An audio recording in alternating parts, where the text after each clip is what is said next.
The fluorescent lights hummed above my desk, that persistent buzz that had become the soundtrack to my 7th month of pregnancy.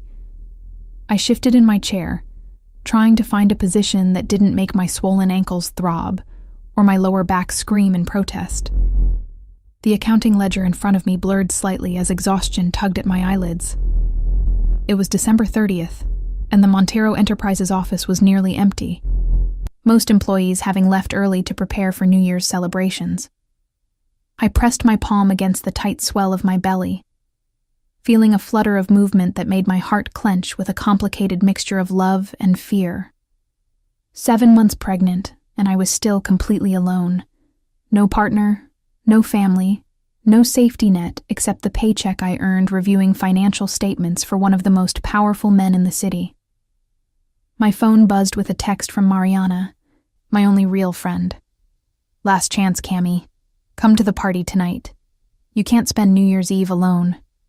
Again." I stared at the message, my thumb hovering over the keyboard.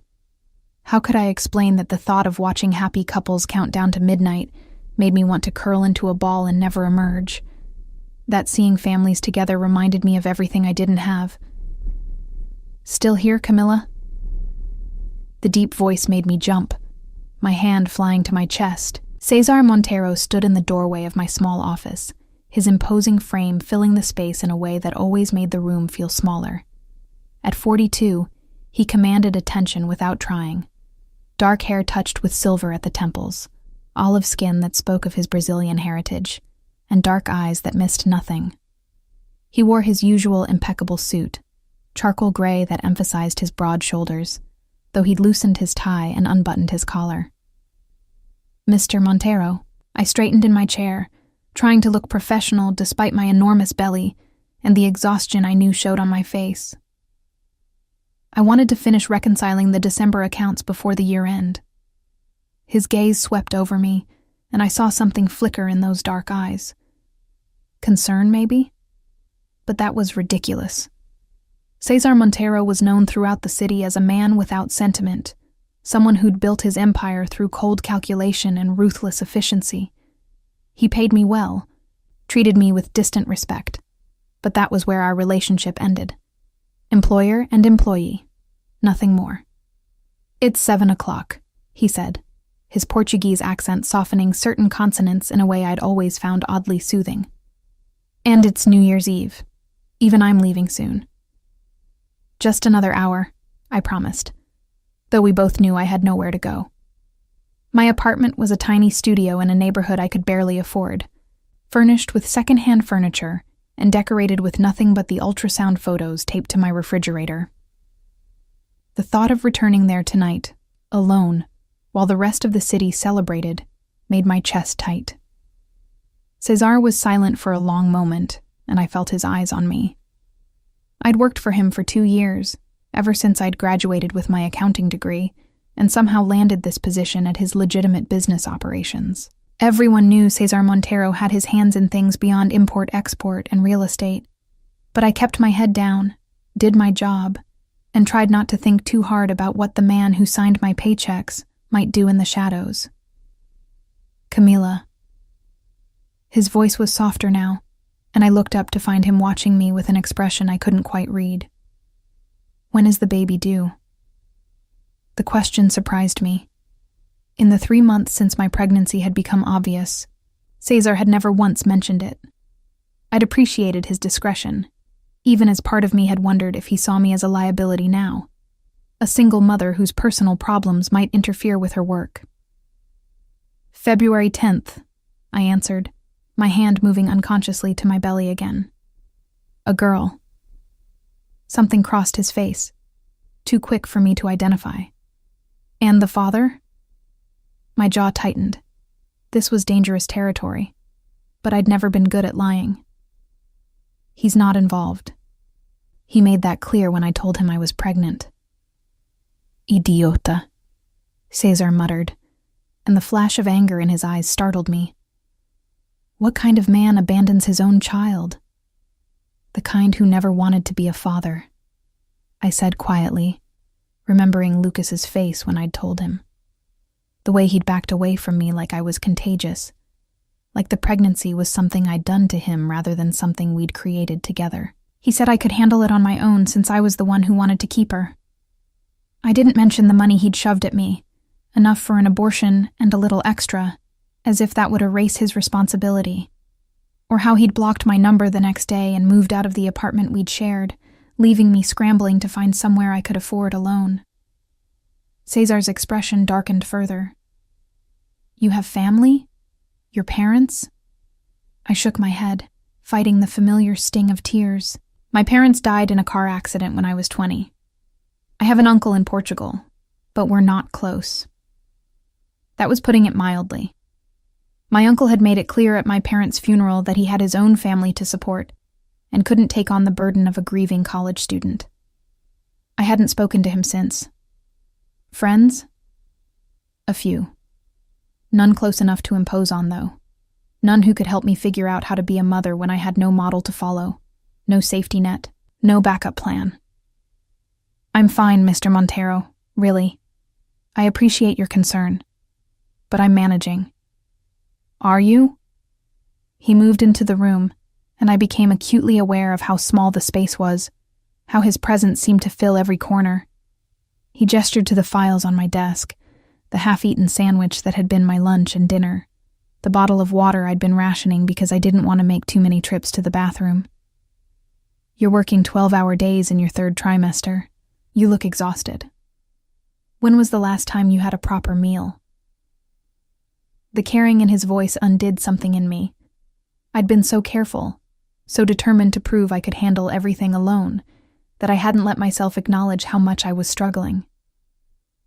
I'm fine, I repeated, but my voice cracked on the words. Cesar pulled out the chair across from my desk and sat, his large frame folding into the small space with surprising grace. Camilla, look at me. I raised my eyes to his, and the gentleness in his expression made tears well up despite my best efforts. I'm going to ask you a question, and I want you to answer honestly. Can you do that? I nodded, not trusting my voice. Are you afraid? The simple question broke through every defense I'd built. Yes. I was terrified. Terrified of giving birth alone, of not knowing how to care for a newborn, of failing this tiny person who was depending on me for everything, terrified of the financial reality that my savings would barely cover 3 months of lost work, of the daycare costs that would eat most of my salary, of the endless string of what-ifs that kept me awake at night. Yes, I whispered. And then the tears came, hot and unstoppable. I'm so scared, Mr. Montero. I don't know what I'm doing. I don't know how to be a mother. I don't know if I can do this alone. He reached across the desk and took my hand, his large palm warm and solid around my smaller one. Then don't do it alone. I blinked at him through my tears. What? Let me help you, Camilla. His thumb stroked across my knuckles in a gesture that was surprisingly gentle for such a powerful man. Let me make sure you and your daughter are taken care of. I can't accept charity, I said automatically, even as part of me wanted desperately to say yes, to let someone else carry the burden for just a moment. I have my pride. This isn't charity. His grip on my hand tightened slightly. You're a valuable employee, and you've worked hard for me. Consider it an investment in retaining good talent, better maternity benefits, help with medical expenses, whatever you need. It was a kind offer, maybe even a generous one, but something in his eyes suggested this was about more than employee retention. Before I could analyze that thought further, he released my hand and stood. Go home, Camilla. Get some rest. We'll talk after the holiday about what you need. He left before I could respond, his footsteps echoing down the hall until the office fell silent again. I sat there for a long time, staring at the hand he'd held, feeling the phantom warmth of his touch. Cesar Montero had just offered to help me, and I had no idea what to make of it. I finished the reconciliation mechanically, my mind churning with questions I couldn't answer. Why would he care about my situation? What did he mean by whatever you need? And why had his touch made me feel safe for the first time in months? By the time I gathered my things and made my way to the parking lot, it was nearly 9 o'clock.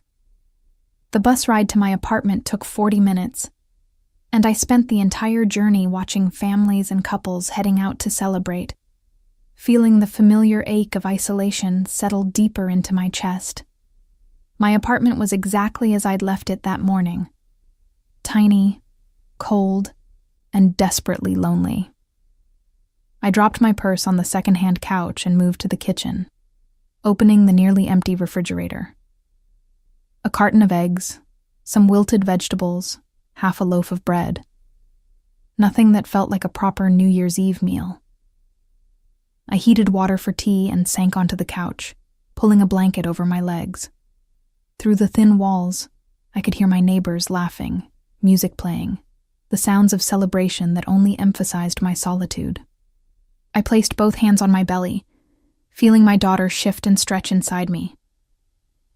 "It's just you and me, pequeña," I whispered, using the Portuguese endearment my mother had called me. "But we're going to be okay. Somehow we're going to figure this out." The baby kicked in response, a firm jab against my ribs that made me smile despite the tears sliding down my cheeks. I loved her so much already, this tiny person I hadn't met yet. I would do anything for her, be anything she needed. But God, I was tired of being strong, of pretending I wasn't drowning, of facing every day alone. The tea grew cold in my hands as I sat there, listening to the city count down to midnight without me. At some point I must have dozed off, because I woke to the sound of fireworks exploding outside and my phone buzzing with New Year's messages from the few friends who remembered I existed. I was reaching for my phone when a knock sounded at my door. I froze, fear spiking through me. It was past midnight, and I lived in a neighborhood where unexpected visitors were rarely good news. The knock came again, firmer this time. "Camila? It's Cesar Montero. Please open the door." I stared at the door, my heart hammering against my ribs. Cesar Montero was at my apartment, at midnight, on New Year's Eve. Nothing about this made sense. "Camila, por favor." His voice was gentler now, almost pleading. "I know it's late, but I need to talk to you." With shaking hands, I pushed myself off the couch, my movements awkward with the weight of my belly. I checked the peephole and saw him standing there, still in his suit, but looking somehow different. Less controlled. His dark hair was slightly disheveled, as if he'd been running his hands through it, and he held 2 large bags that smelled unmistakably of food. I unlocked the door and pulled it open, taking in the sight of one of the most powerful men in the city standing in my shabby apartment building hallway, looking almost uncertain. "Mr. Montero, what are you doing here? How did you even know where I live?" "Your employee file," he said, then seemed to realize how that sounded. "I know. I shouldn't have come unannounced. But I couldn't stop thinking about you spending New Year's alone, and He stopped, his jaw tightening. "May I come in?" I stepped back, letting him enter my tiny studio. I watched his eyes take in the space, the second-hand furniture, the peeling paint on the walls, the single small window that looked out on an alley. The contrast between this and his world must have been stark. Shame heated my cheeks. "I know it's not much," I started, but he cut me off. "It's clean and safe, and you've made it home." He set the bags on my small kitchen counter, and the smell of food made my stomach growl audibly. "But it's too small for you and a baby. And these stairs..." He gestured toward the 3 flights I had to climb daily. "In your condition, that's dangerous." "I manage," I said, defensive. "I've been managing just fine." "Have you?" He turned to face me fully, and the intensity in his dark eyes made my breath catch. "Have you been managing, Camila? Or have you been surviving?" The distinction hit too close to home. I sank back onto the couch, suddenly exhausted. "Why are you here? Mr. Montero?" "Cesar," he corrected, moving to sit in the single armchair across from me. "I think we're past formalities." He leaned forward, elbows on his knees, and for a moment he just looked at me with an expression I couldn't decipher. "I'm here because I've been watching you struggle for months, and I can't do it anymore. I can't stand by and watch you work yourself to exhaustion, watch you pretend everything's fine when it clearly isn't." "You're my boss," I said quietly. "My personal life isn't your concern. That's where you're wrong." His voice was firm, but not unkind.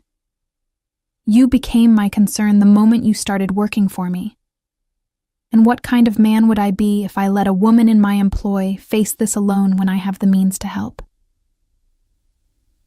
I studied his face, trying to understand what was happening. This is about employee welfare, about keeping me productive. Something flickered in his eyes. "Is that what you think? That this is just business?" What else would it be?" My voice came out smaller than I intended.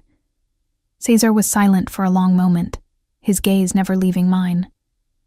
Outside, more fireworks exploded, their colorful bursts visible through my small window. Finally, he spoke, his voice low and careful. "For 2 years, I've watched you work. I've seen your dedication, your intelligence, the way you handle every task with precision and care. I've noticed how you never complain, never make excuses, never ask for special treatment even when you deserve it." He paused, running a hand through his hair in that gesture I'd noticed earlier. "And for 2 years, I've been professional, distant, because you were young, and you worked for me, and I had no right to see you as anything more than a valuable employee."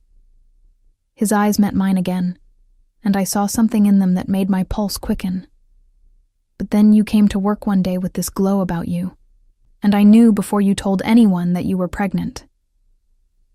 I opened my mouth, but he held up a hand. "Let me finish, please." I nodded, my heart racing. "I watched you come in day after day, and slowly I realized the father wasn't in the picture. I saw you eating lunch alone at your desk, working late, never mentioning plans or family or anyone to help you. And I found myself thinking about you at odd hours, wondering if you'd eaten enough, if you were sleeping, if you were afraid." "Mr. Montero, Cesar." His voice was almost sharp. "And I'm not finished." He stood abruptly, pacing my small living space like a caged animal. "Do you know what I did tonight? I went to a party at my cousin's house. 50 people, all celebrating, all with their families and partners. And all I could think about was you, alone in this apartment, probably crying because you're too proud to let anyone see how scared you are." He turned to face me, and the raw emotion in his expression stole my breath. "So, I left. I made up an excuse and left. And I stopped at the only restaurant I could find open and bought enough food for both of us because I couldn't stand the thought of you spending this night alone. Because somewhere in the last few months you stopped being just an employee to me, Camilla." The room seemed to have shrunk, the air between us charged with something I didn't dare name. "What are you saying?" He moved closer, kneeling in front of the couch so we were at eye level. "I'm saying that I care about you. More than I should. More than is probably appropriate given our professional relationship. I'm saying that when you walked into work with that pregnancy test confirmation and I saw the fear on your face, something in me shifted. I'm saying that I've spent 3 months watching you carry that baby alone, and it's been killing me not to do something about it. You don't even know me," I whispered, even as my heart threatened to pound out of my chest. "Not really." "Then let me know you." His hand reached out, hovering near my face before gently tucking a strand of hair behind my ear. "Let me be there for you and for her, not as your boss, but as He stopped, searching for words.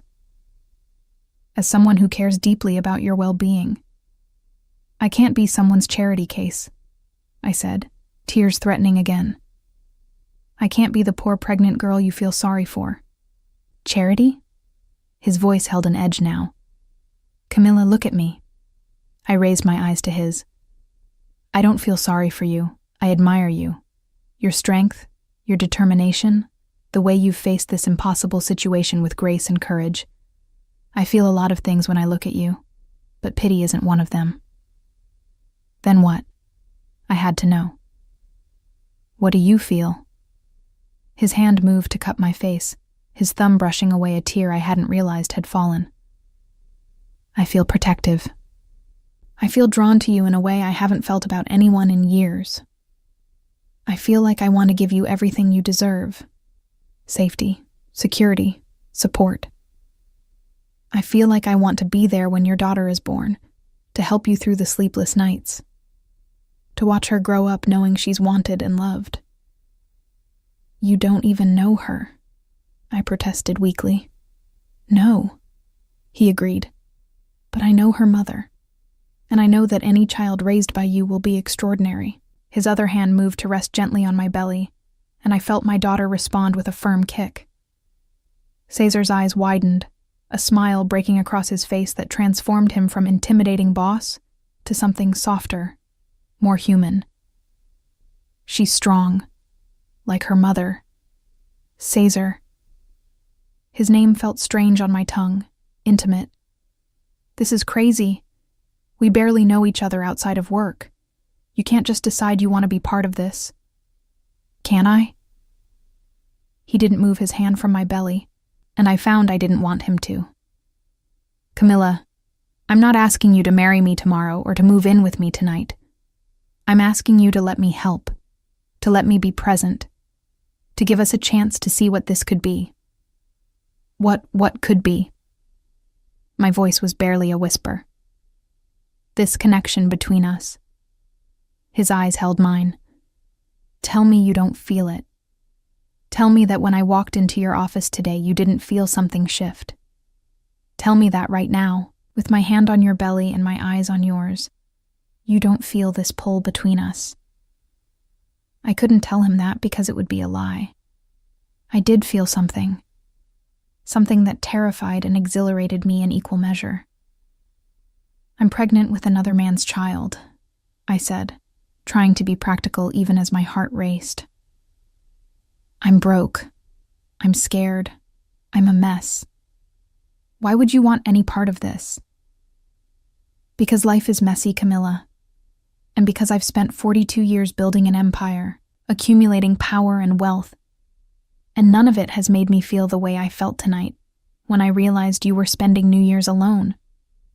His hand slid from my belly to take my hand in his. Because when I look at you, I see someone worth fighting for. And I've never been afraid of a fight. Your family, I started, thinking of the extensive Montero clan I'd heard about but never met. What will they think? They'll think I've finally found someone who makes me happy. His smile was confident. And they'll love you, Camilla. How could they not? I wanted to believe him. God, how I wanted to believe that this powerful, handsome man actually cared about me, that I wasn't alone anymore, that my daughter would have someone besides me to rely on. But years of disappointment had taught me to be cautious. I need time, I said finally, to think about this, to understand what you're really offering. Time, he agreed, though I saw disappointment flash across his face. But Camilla, while you're thinking, let me do one thing. He stood and moved to the kitchen, unpacking the bags he'd brought. The smell of food filled my tiny apartment. Roasted chicken, rice, vegetables, fresh bread, and even a small cake decorated with Feliz Ano Novo. Let me feed you, he said simply. Let me make sure you have a proper New Year's meal. No commitments, no obligations. Just two people sharing food and conversation on the first night of a new year. Can you give me that? Looking at the feast he'd laid out, at the care he'd taken to bring this to me, at the hope in his dark eyes, I felt something in my chest crack open. "Yes," I whispered. "I can give you that." His smile was brilliant, transforming his face completely. "Then come, Mina querida. Let's welcome the new year together." As I joined him at my small kitchen table, and he served me plate after plate of delicious food, asking me about my pregnancy and my plans and my dreams for my daughter, I felt the loneliness that had been my constant companion begin to recede. Maybe, just maybe, this year would be different. Maybe I wasn't as alone as I thought. The days following New Year's became a blur of Cesar's constant presence in my life. He showed up at my apartment every morning with breakfast, drove me to work in his black Mercedes, and insisted on accompanying me to every doctor's appointment. It was overwhelming and comforting in equal measure, but I couldn't shake the feeling that we were living in a bubble that would eventually burst. That bubble burst on a rainy Saturday afternoon when Cesar arrived at my door with an announcement that made my stomach drop. "My mother wants to meet you." I stared at him, my hand instinctively going to my belly. "Your mother? Cesar? I don't think that's a good idea." "Why not?"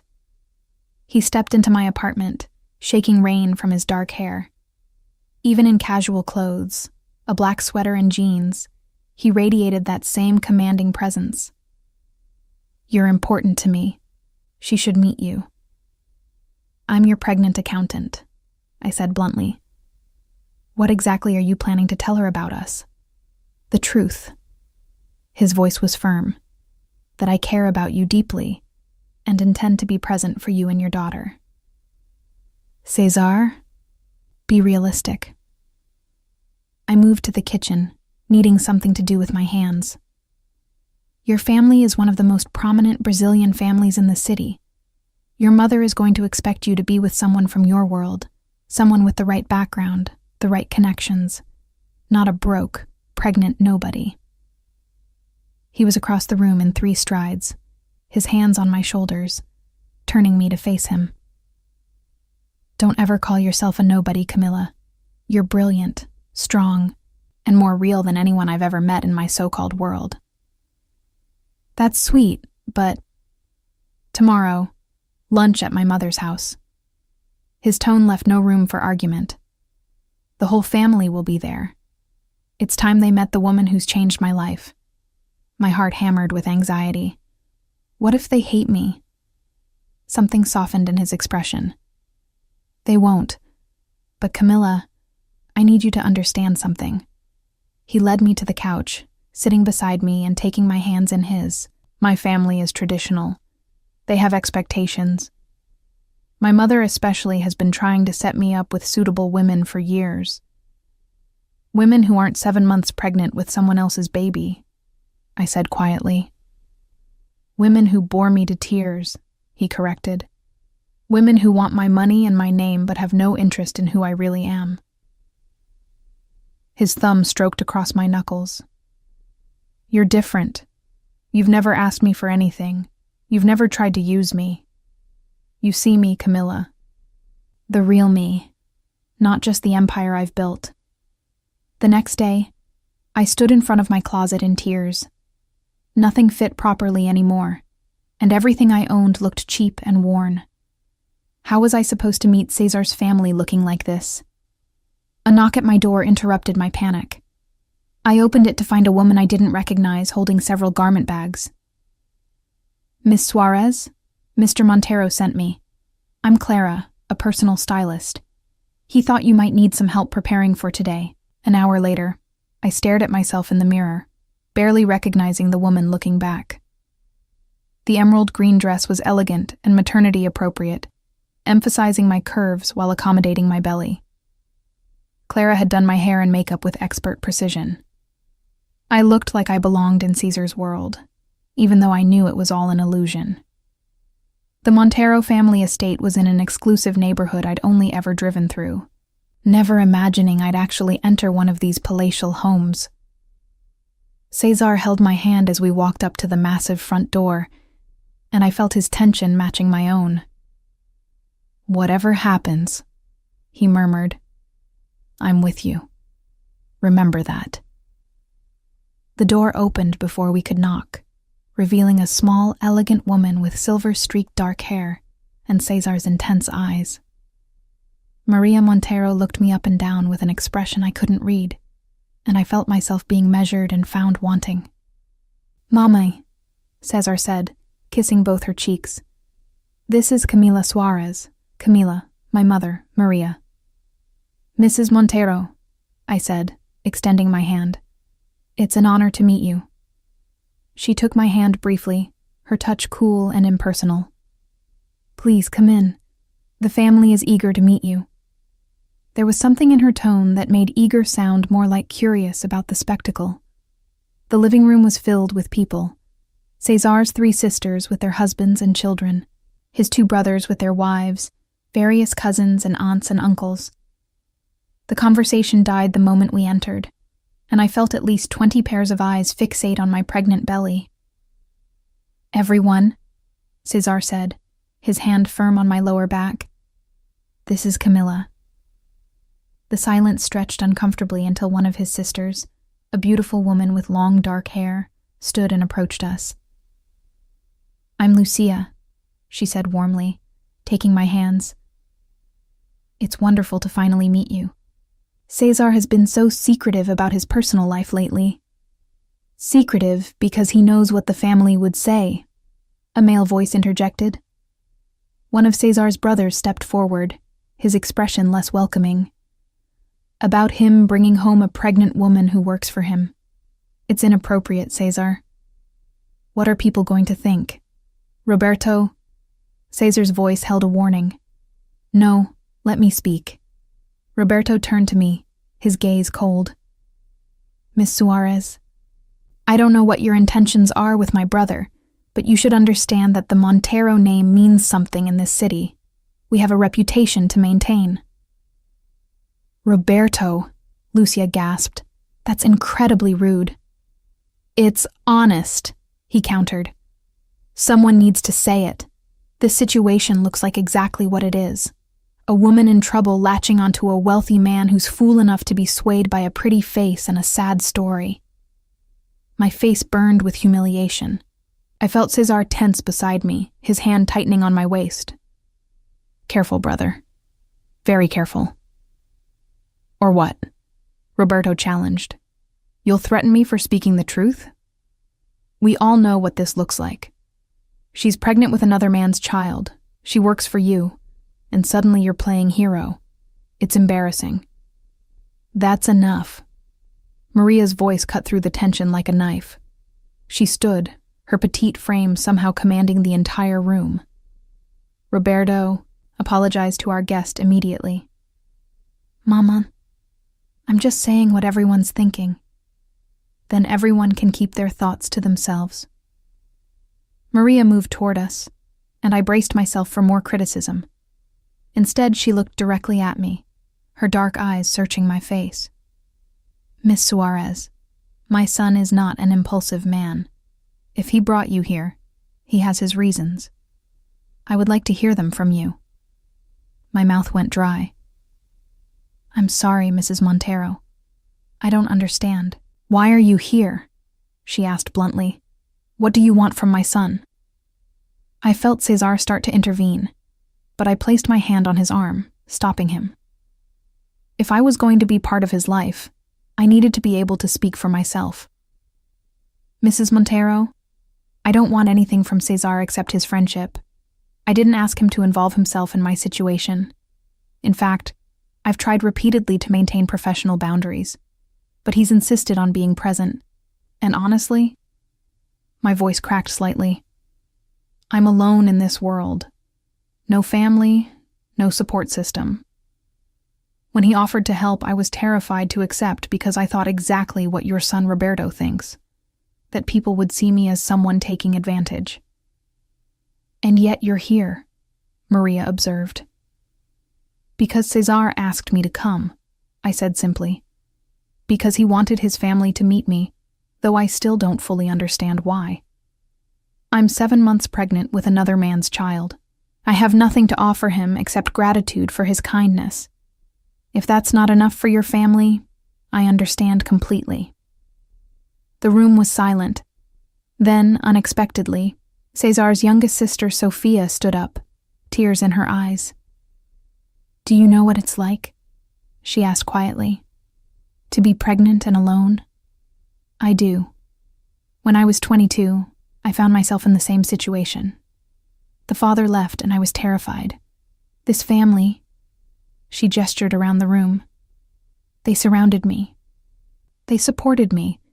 They helped me raise my daughter even though some people in our community judged us." She moved closer to me. "That's what family does. We take care of our own, even when the situation isn't perfect or traditional. If my brother sees something worth protecting in you, then that's enough for me." She took my hand. "Welcome, Camila." One by one, the other sisters stood, then Lucia's husband, then some of the cousins. But Roberto remained seated, his expression sour, and I noticed several others exchanging uncertain glances. "This is absurd," Roberto said. "She's not family. She's a stranger who's manipulated Cesar into feeling responsible for a situation that has nothing to do with him." "I haven't manipulated anyone," I said, my voice stronger now. "And you're right, I'm not family. I should go." I turned to Cesar. "Thank you for trying. But this was a mistake. I don't belong here."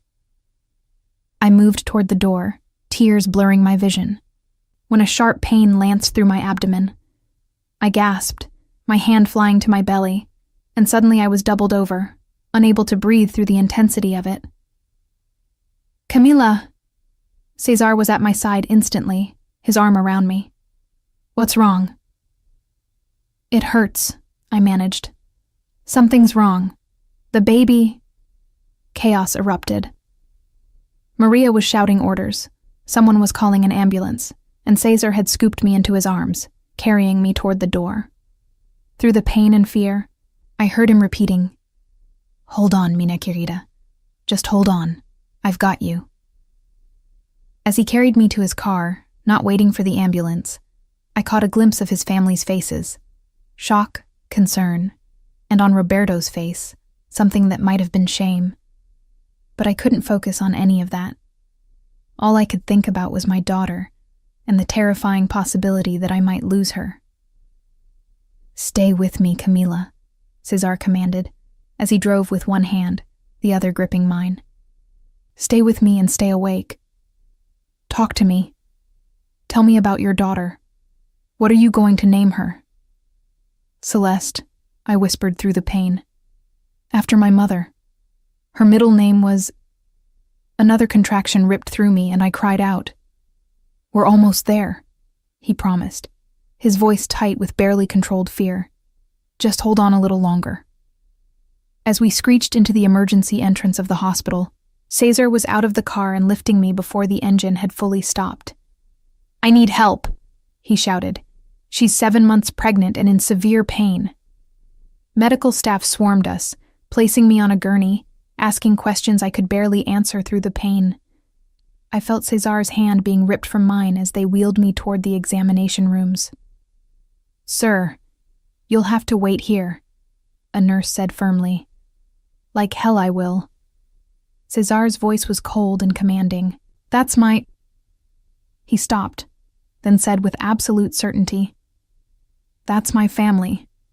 I'm not leaving her." Something about the authority in his voice made the nurse step aside. Cesar gripped my hand again as they rushed me down the corridor, and I held on like it was the only thing keeping me tethered to consciousness. "Is the baby going to be okay?" I managed to ask the doctor who was examining me. "We're going to do everything we can," she said, which wasn't the reassurance I desperately needed. "It looks like you're experiencing preterm labor contractions. We need to stop them if possible. When was your last ultrasound?" 2 weeks ago. Everything was fine." "Sometimes stress can trigger these episodes," the doctor said, and I felt guilt wash over me. The confrontation with Cesar's family, the emotional upheaval. Had I done this to my baby? As if reading my thoughts, Cesar leaned close. This isn't your fault, Camilla. Do you hear me? Whatever happens, this isn't your fault. But as they hooked me up to monitors and started an IV, as I lay there listening to my daughter's heartbeat on the monitor, too fast, the nurse's expression said it was too fast, I couldn't help but wonder if getting involved with Cesar had been the biggest mistake of my life. His world was complicated and painful, and now my daughter was paying the price. I'm sorry, I whispered to my belly. I'm so sorry, pequeña. Cesar's hand tightened on mine. She's going to be fine. You're both going to be fine. I won't accept any other outcome. I wanted to believe him, but as another contraction hit and the monitors started beeping urgently, I realized that for the first time in his life, Cesar Montero might be facing something he couldn't control with sheer will and determination. And that terrified me more than anything. The medication they gave me worked, eventually. After 3 terrifying hours where the doctors monitored my contractions and my daughter's heart rate, things finally stabilized. The doctor, Dr. Miranda, a woman with kind eyes and a no-nonsense manner, sat on the edge of my hospital bed and delivered the verdict. You're going on strict bed rest for the remainder of your pregnancy, she said firmly. No work, minimal stress, and someone needs to monitor you constantly. Another episode like this could result in premature delivery, and at 30 weeks, that's a risk we want to avoid if possible. I can't afford to stop working, I said, my voice hoarse from crying. I need the income. I need the health insurance. You need to keep that baby inside you for at least another month, preferably 6 weeks, Dr. Miranda interrupted. Miss Suarez, I understand you're in a difficult situation, but your health and your daughter's health have to come first. I looked at Cesar, who hadn't left my side for a single moment. His expensive sweater was wrinkled, his hair disheveled from running his hands through it repeatedly, and exhaustion shadowed his eyes. But his grip on my hand remained steady, unwavering. She'll have everything she needs, he said quietly. Money, insurance, care, whatever it takes. Cesar, I can't ask you to... You're not asking. I'm insisting. His dark eyes held mine with an intensity that made my breath catch. No more arguments? Camila, you're going to let me take care of you, and that's final. A knock at the door interrupted us. Maria Montero entered, followed by Sofia, Lucia, and surprisingly, Roberto. They all looked shaken, worried, guilty. How is she? Maria asked, directing the question to Cesar, but her eyes on me. And the baby? Stable, Cesar answered. But she needs complete bed rest for the next 6 to 10 weeks. Maria nodded, then moved closer to the bed. Up close, I could see that she'd been crying, her makeup slightly smudged. Miss Suarez, Camilla, I owe you an apology. When you collapsed in my home, I realized how poorly we had treated you. You were our guest, you came at my son's invitation, and we allowed you to be attacked under our roof. Mrs. Montero, you don't need to... I do, she said firmly. And please, call me Maria. She glanced at Cesar, something passing between them that I couldn't interpret. My son is not a man who shows his heart easily. If he cares for you enough to bring you to meet us, then I should have trusted his judgment instead of letting old prejudices cloud mine. I'm the one who should apologize, Roberto said, stepping forward. He looked genuinely remorseful. I was cruel and judgmental. I let my concern for my brother's reputation override basic human decency. When you collapsed, when I saw the terror on Cesar's face, he stopped, his jaw tightening. I realized I could have caused something terrible. I'm sorry, Camilla, truly. I didn't know what to say. These powerful, wealthy people were apologizing to me, the broke pregnant girl who'd crashed their family gathering. Thank you, I managed finally.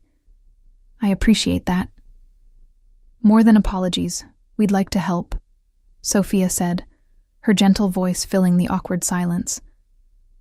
If you need bed rest, you can't stay alone in your apartment. You should stay with one of us.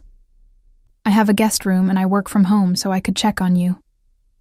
She'll stay with me, Cesar interrupted, at my home, where I can make sure she has everything she needs. The room fell silent. Maria's eyebrows rose. Cesar, that's not appropriate. An unmarried woman living in your home. I have a 4-bedroom house, he said. She'll have her own room, her own space. But I'm not negotiating on this, Mama. Camilla needs care and monitoring, and I'm going to make sure she gets it. People will talk, Maria warned. Let them. Cesar's voice was steel. I don't care what people think. I care about making sure Camilla and her daughter survive the next few weeks safely. I opened my mouth to protest, to say this was too much, too fast, too inappropriate. But the truth was, I had no other options. I couldn't afford private nursing care, couldn't manage bed rest alone in my apartment with 3 flights of stairs to navigate. And despite everything, I trusted Cesar. He'd proven over and over in the past weeks that his care for me was genuine. Okay, I whispered. Thank you. The relief on his face was palpable. He lifted my hand to his lips, pressing a kiss to my knuckles that made my heart flutter despite the circumstances. You won't regret this, minha querida. I promise. Dr. Miranda discharged me the next morning with strict instructions and a prescription for medication to prevent premature labor. Cesar had already arranged everything, a wheelchair for the hospital exit, his car waiting at the curb, and when we arrived at his house in the upscale neighborhood of Jardim Europa, I found a hospital bed had been set up in one of the spacious guest rooms. This is too much, I protested as he helped me into the room. The space was 3 times the size of my entire apartment, decorated in soothing blues and creams, with large windows overlooking a private garden. It's not enough, he countered, helping me settle onto the bed. But it's a start. Over the next few days, I discovered what Cesar meant by taking care of me. A private nurse named Helena came twice daily to check my vitals and the baby's heartbeat.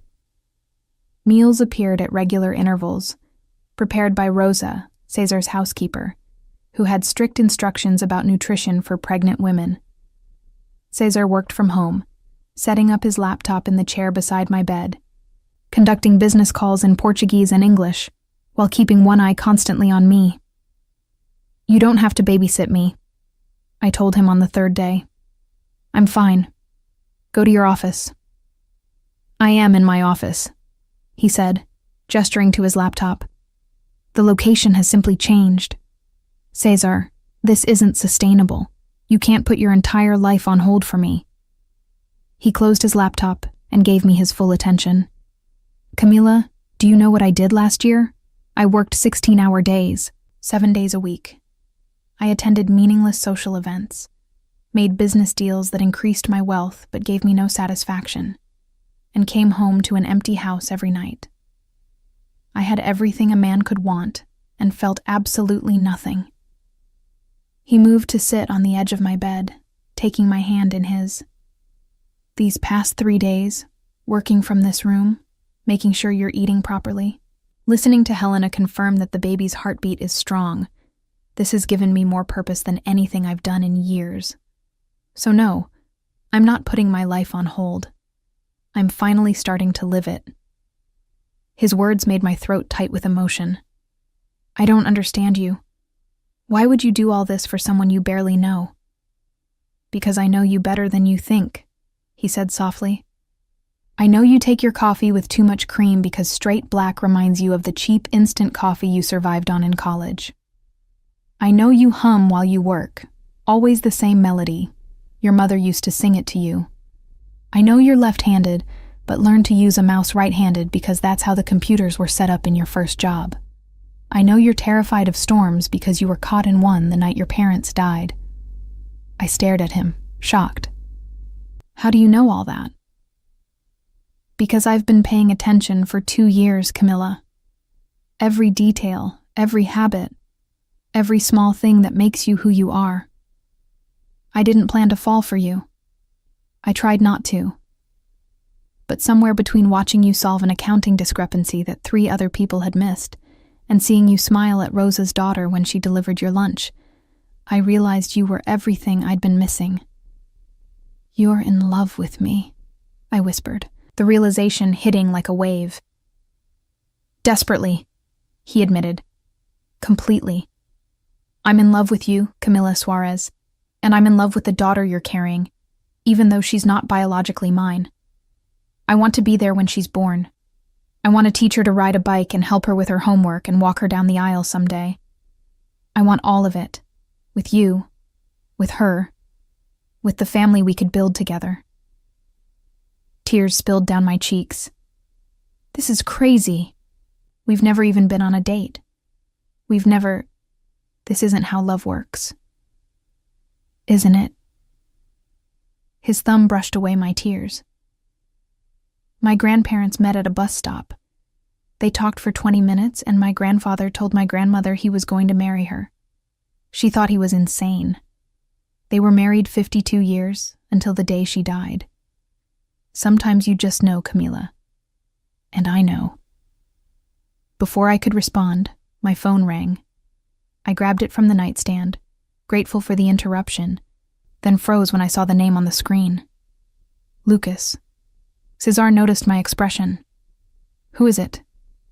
"The baby's father," I said quietly. "He's calling." After 7 months of silence, Cesar's voice went cold. What could he possibly want? My hand trembled as I answered. "Hello? Camilla." Lucas's voice was exactly as I remembered. Smooth, confident, utterly self-centered. "I heard you had some kind of medical emergency. Are you okay?" "How did you hear that?" I asked, suspicion making my voice sharp. "I still have friends in the city. Word gets around." He paused. "Look, I've been thinking. About the baby, about my responsibilities. I was wrong to walk away. I want to be involved." My heart sank. This couldn't be happening. Not now. "Lucas, you made your position very clear. You wanted nothing to do with her." "I was scared," he said, and I could hear the manipulation in his tone, the same manipulation that had worked on me for 2 years. I panicked, but I've had time to think, and I realize I made a mistake. She's my daughter, Camila. I have rights. "Rights?" My voice rose. "You have rights? You abandoned me when I needed you most. You gave me money for an abortion and blocked my number. You have no rights." Cesar's hand tightened on mine, his expression thunderous. "The law would disagree," Lucas said, his voice turning harder. "I'm her biological father. If I want custody, visitation, a say in her life, I'm entitled to it. And from what I hear, you're shacked up with some rich guy now. That doesn't look good, Camilla. A single mother living with a man she's not married to. Judges tend to frown on that kind of instability." "Are you threatening me?" I couldn't believe what I was hearing. "I'm stating facts. Look, I don't want to make this ugly. I'm willing to be reasonable. We can work out an arrangement, shared custody maybe. I'll even help with expenses, but I want to be in my daughter's life. And if you try to keep me out, I'll take you to court." The call ended, leaving me staring at the phone in shock. 7 months of silence, and now Lucas wanted back in? It didn't make sense. Unless... "He heard you're with me," Cesar said quietly, voicing my thoughts. "He heard that Cesar Montero is involved with you, and suddenly he's interested again." "But why?" I looked at him, confused and frightened. What would he gain? Cesar's expression was grim. Money. A settlement to go away. Or maybe leverage. Information about me he could sell to my competitors or enemies.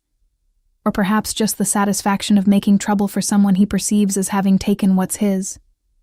I was never his, I said firmly, and neither is my daughter. Our daughter, Cesar corrected gently. If you'll let her be. Legally, I can't do anything until she's born and you give me permission. But Camila, if you'll allow it, I want to adopt her. I want to be her father in every way that matters. Cesar, think about it, he interrupted. You don't have to answer now. But know this. No matter what Lucas tries, no matter what threats he makes, I won't let him hurt you or take your daughter. I have resources he can't imagine, and I will use every single one of them to protect you both. The intensity in his voice should have frightened me. Instead, I felt safe for the first time since Lucas's call. Why? I whispered. Why would you fight for us like this? Because you're mine, he said simply. Both of you, and I protect what's mine with everything I have. That night, as I lay in the comfortable bed in Cesar's guest room, I thought about everything that had happened. My daughter's father suddenly reappearing, Cesar's declaration of love, the family that had gone from hostile to protective in the space of one medical emergency. My life had become unrecognizable, transformed from isolated struggle to complicated drama. But as I placed my hand on my belly and felt Celeste respond with a firm kick, I realized something important. For the first time since I'd learned I was pregnant, I didn't feel alone. I had Cesar's protection, his family's support, and the promise that whatever came next, I wouldn't face it by myself. The question was whether I was brave enough to accept it all. The help, the love, the complicated entanglement with a man whose world I barely understood. And whether I could trust that this wasn't temporary, that Cesar wouldn't wake up one day and realize he'd taken on too much, that the reality of a newborn and a partner with nothing to offer would be too much burden. I wanted to believe. God, how I wanted to believe. But years of disappointment had taught me that wanting something didn't make it real. Please be different, I whispered to the darkness, though I wasn't sure if I was talking to Cesar, to fate, or to myself. Please let this be real. Lucas showed up at Cesar's house 4 days later. I was in the garden. Helena had insisted that short, supervised walks were good for circulation. When Rosa came hurrying out, her expression troubled. Miss Camilla, there's a man at the gate. He says he's the baby's father and demands to see you. My blood went cold. Where's Cesar? At a meeting downtown. He should be back within the hour. Rosa wrung her hands nervously. The man is very insistent.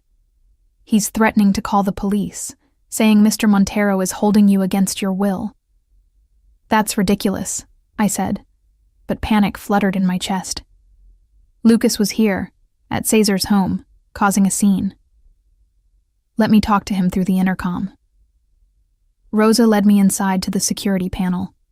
On the screen, I could see Lucas standing at the gate, looking as handsome and polished as ever in an expensive suit I knew he couldn't actually afford.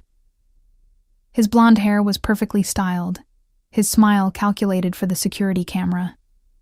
I pressed the intercom button. What do you want, Lucas? Camilla.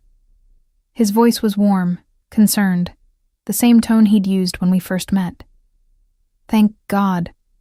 I was worried when you didn't return my calls. Can we talk, please? I drove all the way here. We have nothing to talk about. You made your choice 7 months ago. I made a mistake, he said, and I could see him arranging his features into an expression of remorse. A terrible mistake that I regret every day. Please, just give me 10 minutes. Let me explain. Let me see you. Make sure you're really okay.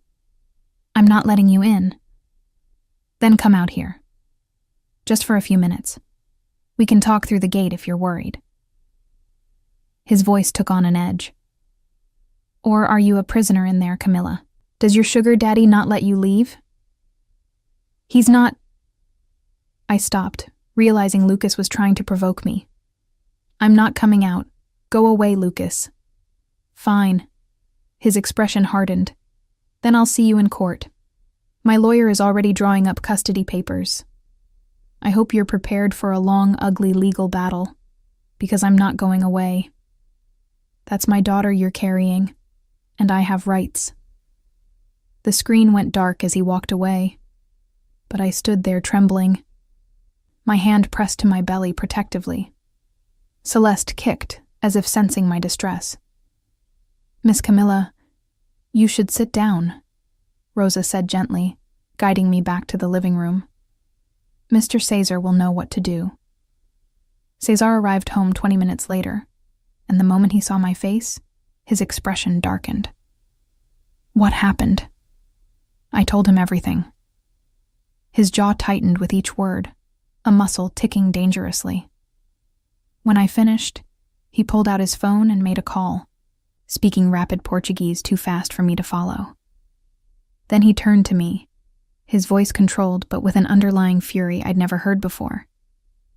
"This ends now," he said. "Lucas is playing games, and I don't play games, Camilla. I eliminate problems." "What does that mean?" I asked, suddenly afraid of what Cesar might do. "It means I'm going to have a conversation with him, man to man. And after that conversation, he'll understand that pursuing you and Celeste is the worst mistake he could make. Cesar, you can't—" I didn't even know how to finish that sentence. Couldn't threaten him, couldn't hurt him. I knew Cesar Montero's reputation, knew that his business empire included things that existed in shadows. "Please don't do anything illegal." His expression softened slightly as he knelt before me, taking my hands. "I would never do anything that could take me away from you or put you at risk. But Lucas needs to understand consequences, and I'm very good at making people understand consequences. I don't want you to become a monster because of me." "Mina querida." He cupped my face gently. "I've been called a monster by many people. But with you, I try to be just a man. A man who loves you and will protect you with everything he has. Trust me to handle this my way." Before I could respond, the doorbell rang. Rosa answered it, and voices carried from the foyer. One Rosa's nervous tones, and another that made my stomach drop. Maria Montero. "Where is my son?" Cesar's mother demanded, sweeping into the living room like a small hurricane. She was impeccably dressed as always, but her expression was thunderous. "Cesar, we need to talk. Now." "Mama, this isn't a good time. I don't care." Maria's gaze moved to me, not unkindly, but with concern. "Camilla, dear, would you give us a moment?" "Anything you need to say to me can be said in front of Camila," Cesar said firmly. Maria sighed, sitting down in one of the elegant armchairs.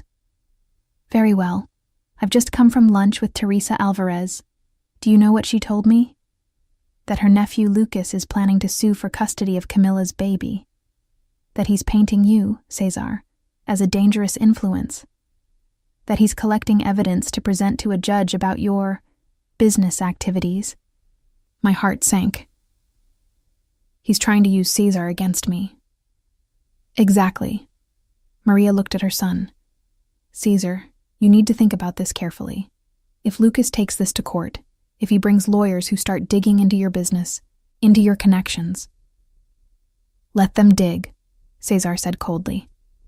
"My legitimate businesses are spotless, and my other activities are so well insulated that no family court judge will find anything actionable. But the perception, the rumors," Maria pressed. "The judge will hear that you're involved with organized crime, even if they can't prove it. They'll question whether Camilla's baby should be in a home connected to that world. They might even grant Lucas custody just to keep the child away from your influence." The words hit me like a physical blow. "He could take her?" I looked at Cesar, terror clawing at my throat. "They could give my baby to a man who abandoned us just because he's making me look bad for being with you?" Over my dead body, Cesar said, his voice like steel. That's not how the law works, son. Maria's voice was gentle but firm. You can't intimidate a judge the way you intimidate business rivals. You can't make this problem disappear with money or threats. This requires a different approach. What approach? I asked desperately. Maria looked between us, something calculating in her expression. Marriage. What? Cesar and I said simultaneously. If you're married, if Camilla is Mrs. Montero, Lucas's case falls apart. He can't argue about unstable living arrangements or inappropriate relationships. A married couple is the ideal family structure in the court's eyes, especially if Cesar begins adoption proceedings immediately after the birth. Maman, we've discussed this, Cesar started. No, you've been stubborn about it, Maria interrupted. Cesar, you've already committed to this woman and her child in every way except legally. You've brought her into your home, declared your intentions to the family, and made yourself a target because of your association with her. Why not make it official?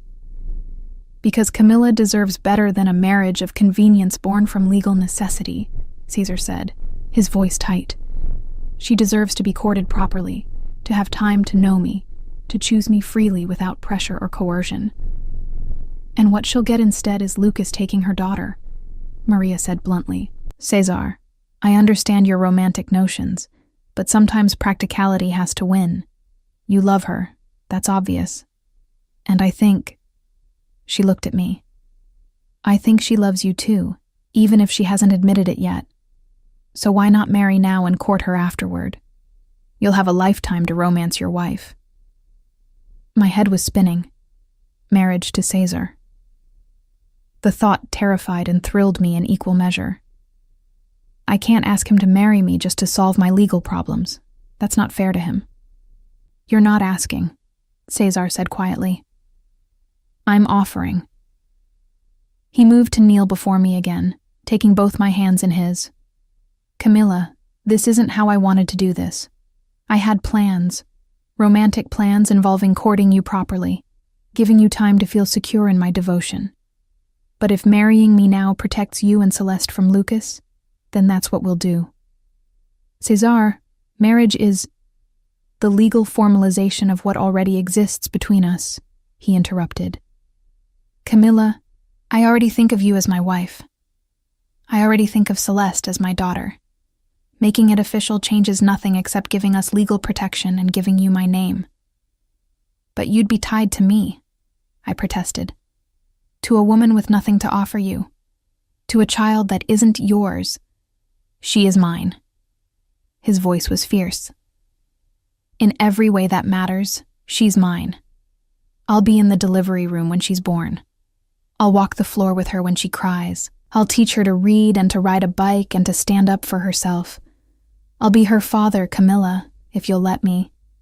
Legal documents are just paperwork confirming what my heart already knows. Tears streamed down my face. What if you regret it? What if one day you wake up and realize you've chained yourself to someone who can't give you what you deserve? What I deserve. He smiled, brushing away my tears. Mina querida, I deserve nothing. I've built my empire on ruthlessness and calculation. I've done things I'm not proud of. But somehow, miraculously, I've been given you. A woman who sees past my power and my money to the man underneath. A woman who makes me want to be better. That's more than I ever hoped for. This is insane, I whispered. We've known each other 3 weeks like this. I've known you 2 years, he corrected. I've loved you for months, even when I tried not to. And I'll love you for the rest of my life. So marry me, Camila Suarez. Not because it's practical or convenient, but because I love you desperately and want to spend every day proving it. I looked at Maria, who was watching us with something that might have been approval. What about your family? What will they think? They'll think Cesar has finally found someone worthy of him, Maria said firmly. And they'll welcome you as a daughter. I promise you that, Camilla. Whatever happened at our first meeting, it's forgotten. If you marry my son, you'll have the full support and protection of the Montero family." The weight of the decision pressed on me. Marriage to Cesar meant safety, security, a father for my daughter. But it also meant stepping fully into his world, accepting everything that came with being Mrs. Montero. Could I do that? Could I be what he needed? As if sensing my thoughts, Cesar squeezed my hands. "You don't have to be anything except yourself, Camila. That's all I've ever wanted." I thought about Lucas's threats, about the possibility of losing Celeste, about spending the rest of my life fighting legal battles alone. Then, I thought about Cesar's steady presence over the past weeks, his gentle care, the way he made me feel safe and cherished, the way he spoke to my belly and called my daughter his own. "Okay," I whispered. "Yes, I'll marry you." The relief and joy on his face was worth every uncertainty. He pulled me into his arms, carefully, mindful of my belly, and held me like I was something precious. "You won't regret this," he promised against my hair. "I'll spend every day making sure you don't regret this." "We should do it quickly," Maria said, ever practical. "Before Lucas can file his custody suit, I'll make the arrangements. A small ceremony, family only, this weekend." "This weekend?" I pulled back to look at Cesar. "That's 3 days away." "Is that too soon?" His eyes searched mine. I thought about it, then shook my head. "No. If we're doing this, let's do it. Before I lose my nerve or Lucas causes more problems." "Then this weekend it is." Cesar's smile was radiant. "You're going to be my wife, Camila. Finally, officially mine." As Maria began making phone calls, already organizing what she called a simple family wedding, I sat there trying to process what had just happened. In 3 days, I would be Camila Montero. In 6 weeks or less, I would have a daughter. My entire life was transforming at a speed that left me breathless. Cesar sat beside me, his hand covering mine on my belly. "Are you scared?" he asked quietly. "Terrified," I admitted, "but also hopeful." "Is that strange?" "It's perfect." He pressed a kiss to my temple. "We're going to be a family, Mina querida. You, me, and Celeste. And I promise you'll never be alone again." As his arms came around me and I felt safe despite all the chaos, I allowed myself to believe him. Maybe this was insane. Maybe we were rushing. But maybe, just maybe, this was exactly what was supposed to happen. Maybe I'd been alone for so long because I was waiting for him. "I love you," I whispered, the words escaping before I could stop them. Cesar went very still. "Say that again." "I love you," I repeated louder this time. I don't know when it happened, but I do. "I love you, Cesar Montero." The kiss he gave me was gentle and fierce all at once, a claiming and a promise. And as Maria's voice carried from the other room, already commanding caterers and florists and musicians, I realized my life would never be quiet or simple again, but it would be full and loved. And that was worth everything. The morning of my wedding, I woke to sunlight streaming through the windows of Cesar's guest room and the sound of voices downstairs. For a moment, I forgot where I was, forgot what day it was. Then reality crashed back, and my heart began to race. In 4 hours, I would be married to Cesar Montero. A knock at the door made me sit up carefully, mindful of my enormous belly. "Come in." The door opened to reveal not just Maria, but all 3 of Cesar's sisters, Lucia, Sofia, and Isabella, carrying what looked like enough coffee and pastries to feed an army. "Good morning, bride," Lucia said warmly, setting her burden on the dresser. "We thought you might need reinforcements." "And company," Sofia added, settling into the chair by the window. No bride should prepare alone. Even if the wedding is happening rather quickly, Isabella said with a knowing smile. She was the sister I'd met least, having been traveling during my hospital scare, but her welcome now seemed genuine. Maria supervised as they arranged the food, then turned to me. "How are you feeling, dear? Any contractions?" "Just the usual Braxton Hicks," I assured her. Dr. Miranda had cleared me for the wedding, as long as I remained seated for most of it, and didn't overexert myself. "I'm okay. Just nervous."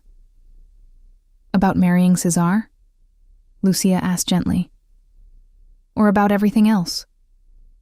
"Both," I admitted. This time last week, I was living alone in a tiny apartment, convinced I'd be raising my daughter by myself.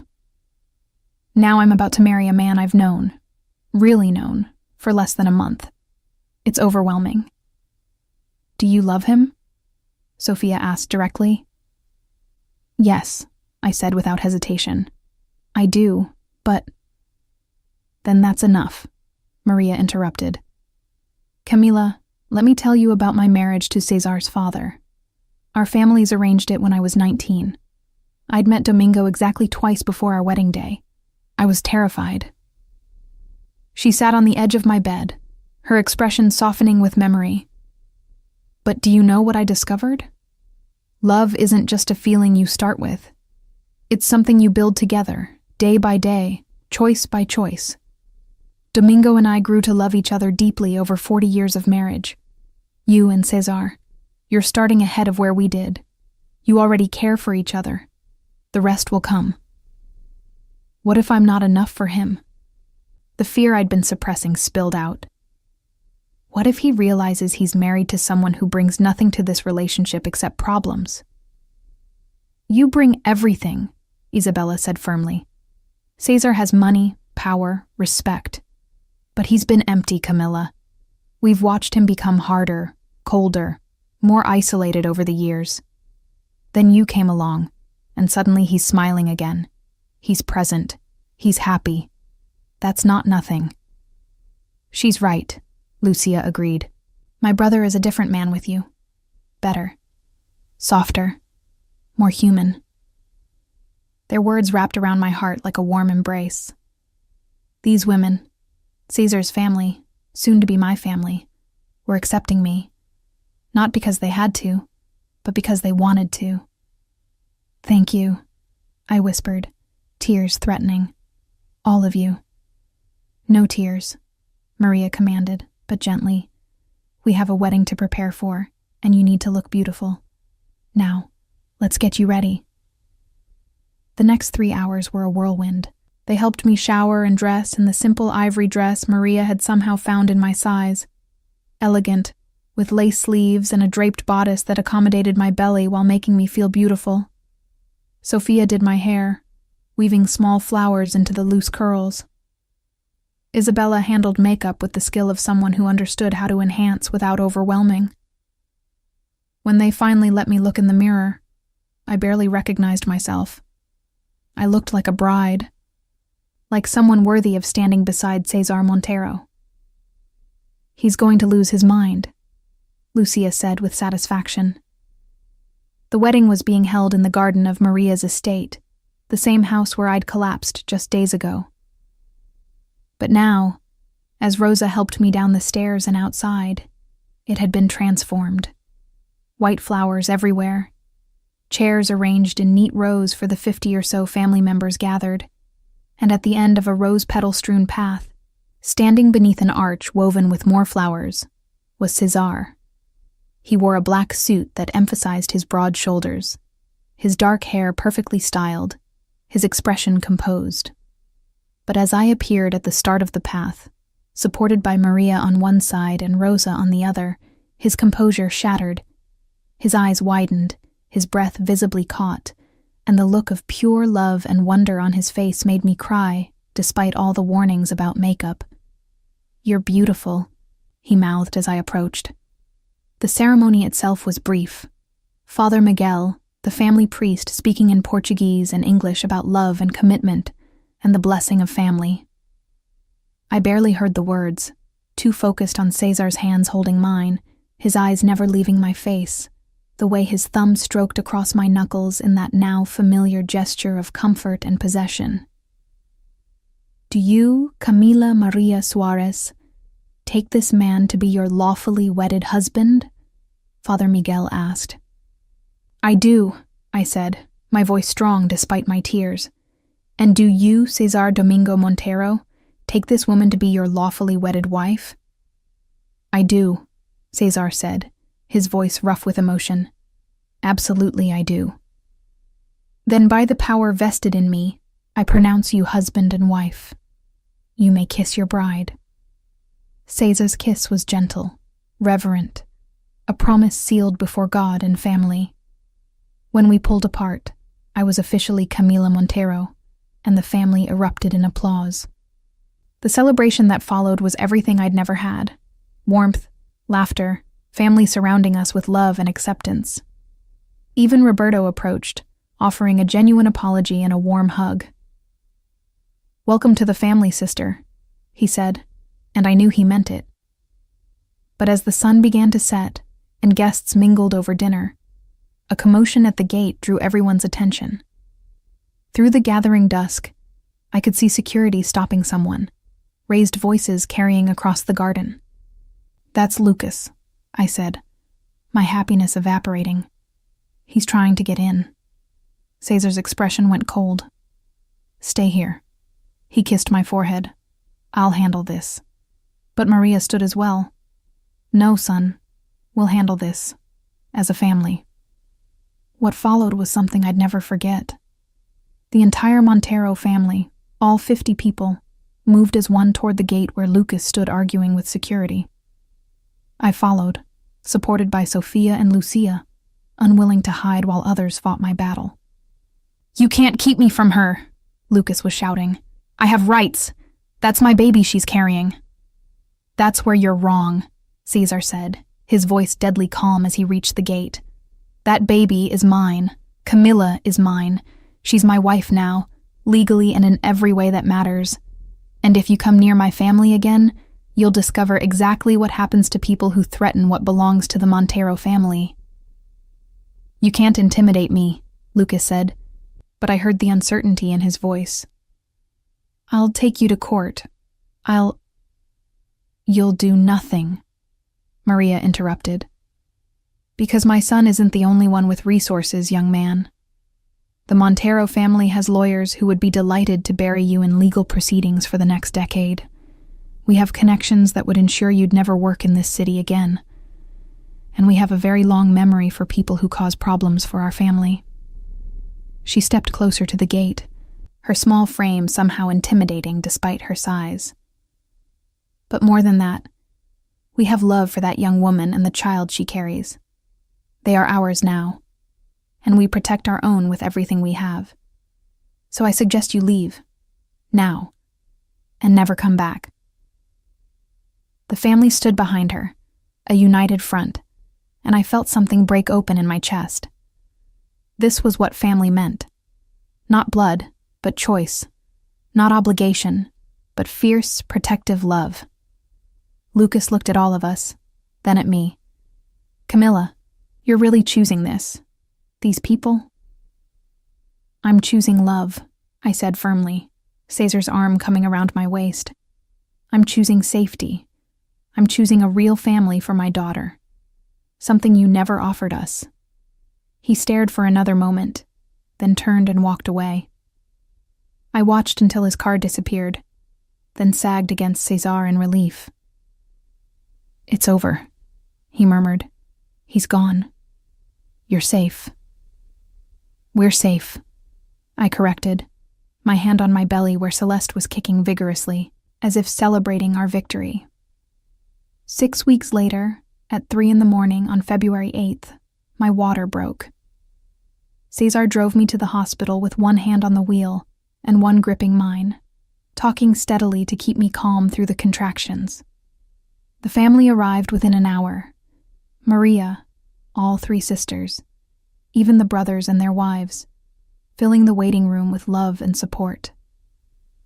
But it was Cesar who never left my side. Cesar who held my hand through every contraction, who whispered encouragement in Portuguese and English, who cried when Celeste finally entered the world with a furious wail at 6:47 a.m. "She's perfect," he breathed as the nurse placed her in my arms. "Absolutely perfect." "Would you like to hold your daughter?" I asked, and his eyes filled with tears. "My daughter," he repeated reverently. "Yes, please." Watching him hold Celeste for the first time, seeing the absolute love and wonder on his face, I knew I'd made the right choice. This man who'd claimed us both with such certainty was exactly the father my daughter needed. The family poured in once we were settled, everyone wanting to meet the newest Montero. Maria held Celeste with practiced ease, tears streaming down her face. "Welcome, pequeña," she whispered. "Welcome to our family."